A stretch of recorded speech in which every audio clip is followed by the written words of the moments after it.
Olá pessoal, tudo bom com vocês?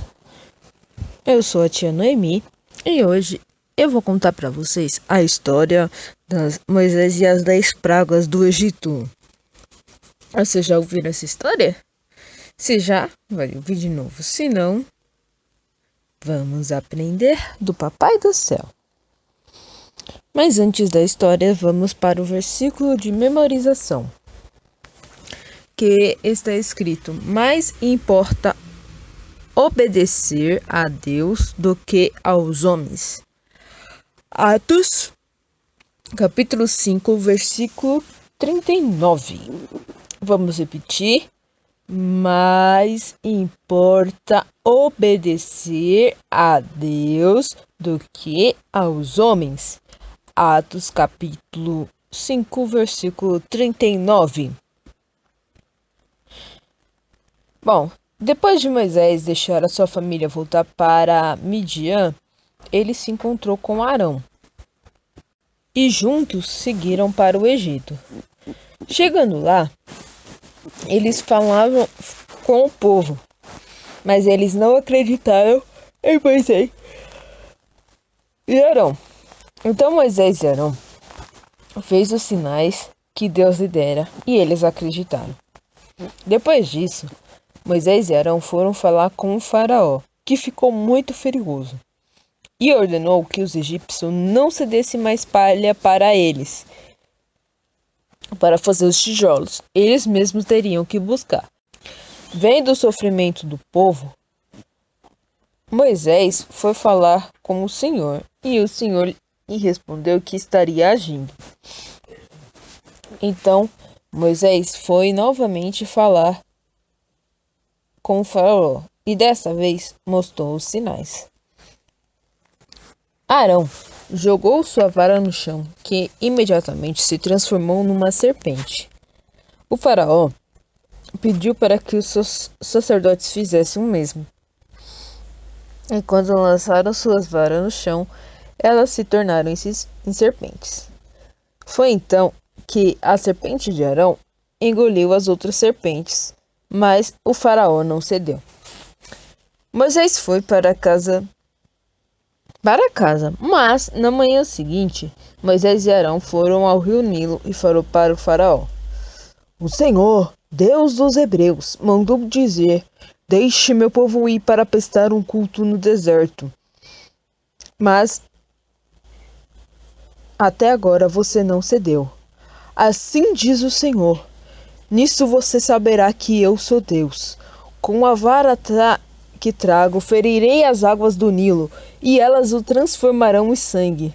E os peixes do rio Nilo morrerá. O rio ficará com cheiro mau, e os egípcios não suportarão a beber das suas águas.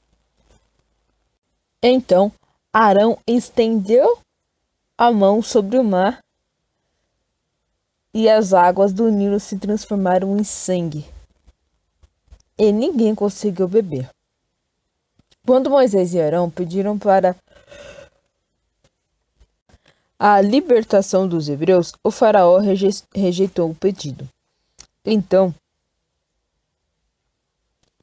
rejeitou o pedido novamente. Então,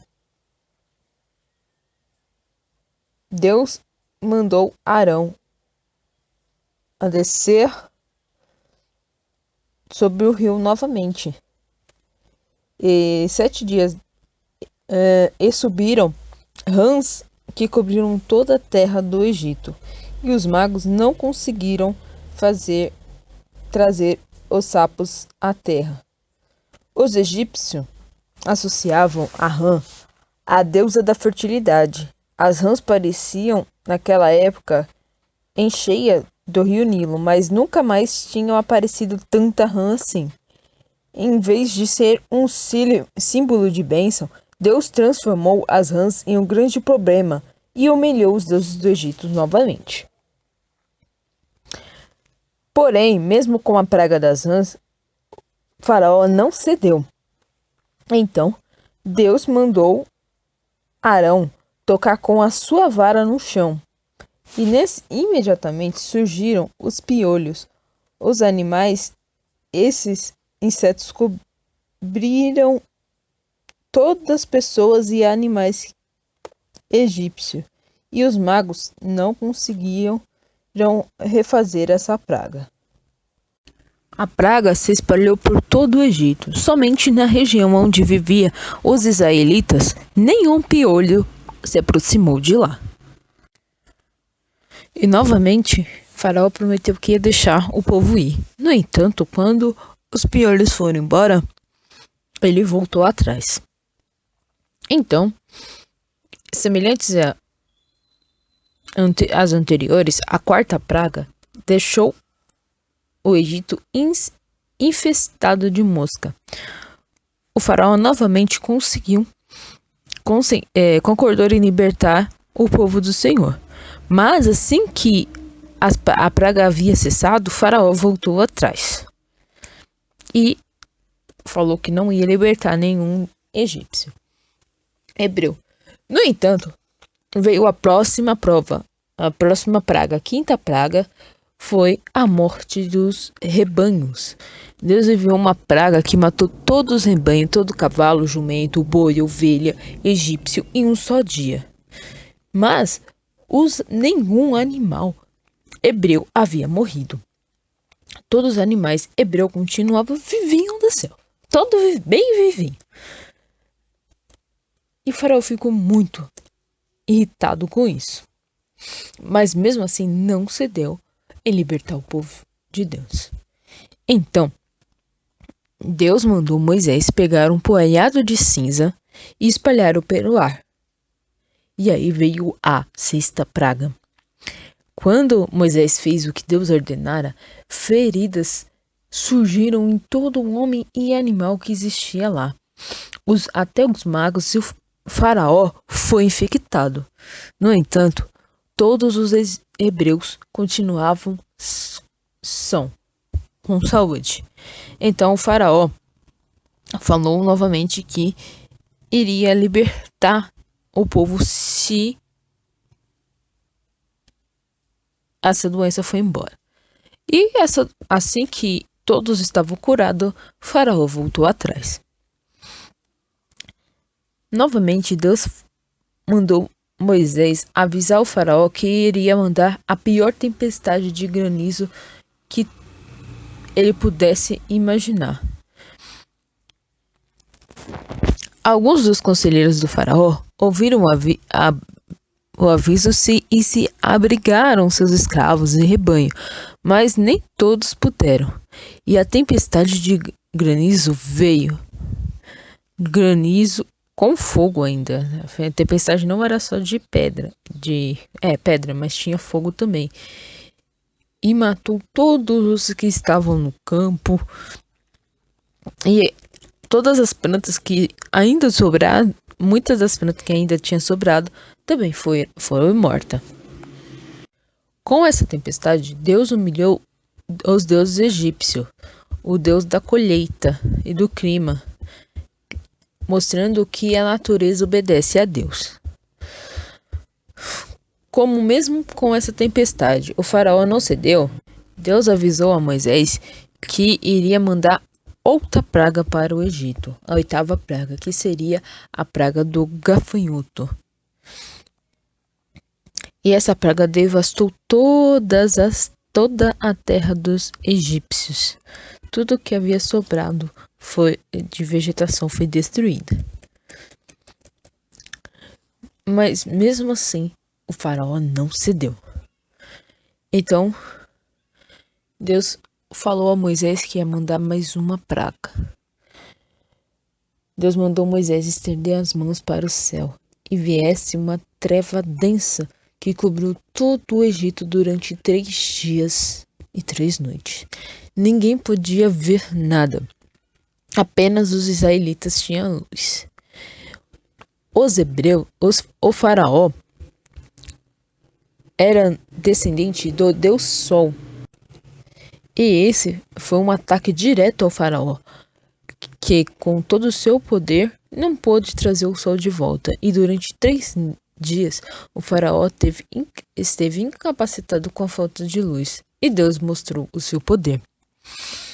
Mas mesmo depois dessa grande demonstração do poder que Deus estava acima do faraó, ele não quis libertar o povo. Então, Deus mandou a última praga. Essa última praga era contra todo o primogênito. Todo primeiro filho herdeiro era o principal herdeiro da continuidade de seus pais, inclusive o próprio filho do faraó. Ele seria o sucessor do seu pai. Então, Deus falou para os israelitas que tinham que matar o cordeiro de um ano perfeito, com nenhum defeito físico, e pegasse o seu sangue e passasse no batente da porta.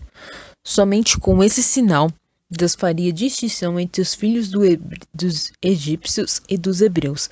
E com essa distinção, Deus salvaria os filhos dos hebreus. Foi então que essa praga veio e levou todos os filhos primogênitos dos egípcios, inclusive o filho do faraó. Com a perda do seu filho, Faraó finalmente libertou os hebreus, deixando o Egito em rumo à terra prometida. As pragas que Deus enviou atacaram tudo que era precioso e sagrado para os egípcios. Por não obedecer a Deus, ele destruiu tudo que eles confiavam. A praga provava que Deus tem poder sobre tudo e não existem outros deuses. Bom, crianças, essa é a história de hoje. Vamos para algumas perguntas? Vamos ver se vocês sabem a resposta e prestar atenção. A primeira pergunta é: qual foi o sinal que Moisés fez ao faraó?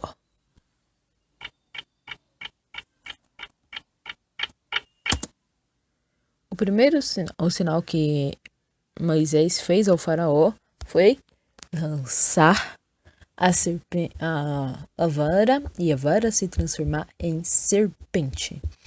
Pergunta número 2. Qual foi a primeira praga?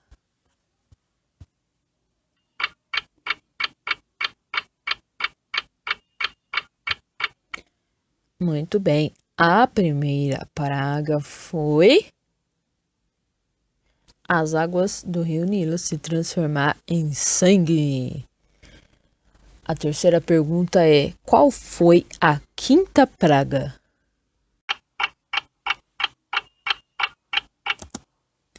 A quinta praga foi a morte dos rebanhos. Bom, vamos para a quarta pergunta. A praga da escuridão foi qual praga? Qual foi a praga da escuridão? Primeira, segunda, terceira?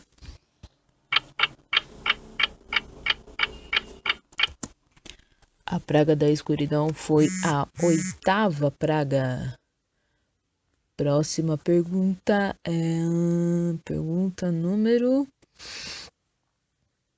5. Qual foi o sinal que Deus salvaria os meninos hebreus? Vocês sabem me dizer?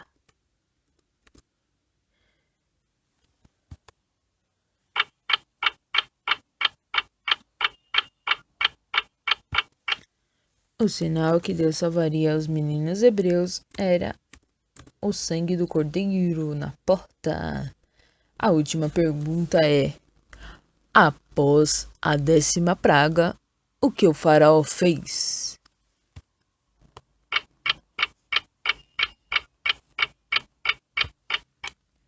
Após a última praga, o faraó libertou os hebreus.